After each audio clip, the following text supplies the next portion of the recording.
ভেঙে গেল। তাড়াতাড়ি উঠলাম, উঠে খুব বোরিং লাগতেছে, কিন্তু হঠাৎ মনে পড়লো আমার তো একটা ছেলে আছে। তাই তাড়াতাড়ি তার রুমে গিয়ে ফ্যানটা অফ করে দিলাম। My life my rules. বন্ধুরা, হঠাৎ করে বই পড়তেছিলাম, বই পড়তে পড়তে বোরিং লাগতেছিল, কিন্তু হঠাৎ মনে পড়লো আমার তো একটা ছেলে আছে। যাই তার কাছে একটু যাই, দুইটা কথা শোনাই দিয়ে আসি।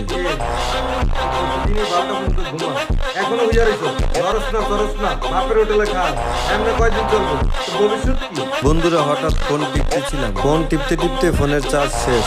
তাই ফোন চার্জে লাগিয়ে বসে রইলাম।